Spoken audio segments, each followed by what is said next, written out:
Welcome back. If you are tired of the snow, well, why not bring a little life into your home with houseplants? Welcome Marsha Hawkins from Uncle John's Home and Garden. I'm hiding behind these bushels here. It looks beautiful though. Good morning. Yeah. You have so many great different things, really neat looking plants that I have never seen before. But again, bringing them inside, livening things up a little bit. Right, we brought some unusual ones for you today. We'll start over here to the left. Let's start over on the end, yep. Go right to this little guy. He is wonderful. He's a Bromeliad.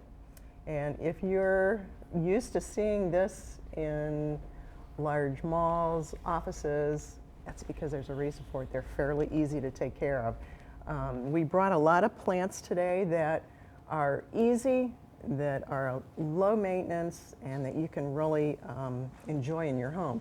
This guy, because it's his silver gray leaves, he sends out a flowering bract that will turn pink, eventually a little flower, a little blue flower that's sort of insignificant. But this guy states that it's maturing almost at the end of its life. Wow. But it's a very elegant looking plant. They'll last up to 6 months. Go to this guy. This is really cool looking. This is my favorite. This is called a Croton. Now we're used to Crotons in the orange, the reds, the foliage. They're known for their foliage, either splotches or dots or curls or twists, and this guy is called Revolution.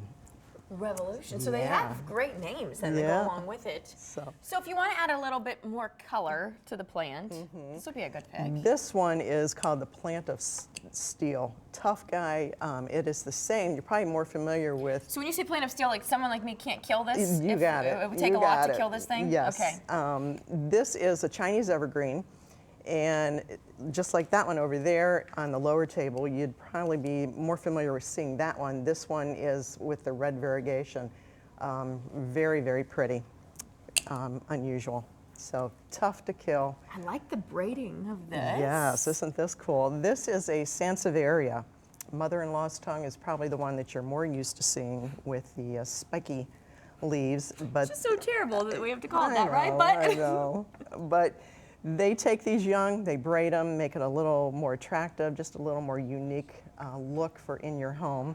And then the little prayer plant, I just love those. They're so cute and variegated. You just want something small to start with. Exactly. Why not try that? Variegated, while we're talking about that, let's jump over to the old standby. Very reliable, easy for beginners.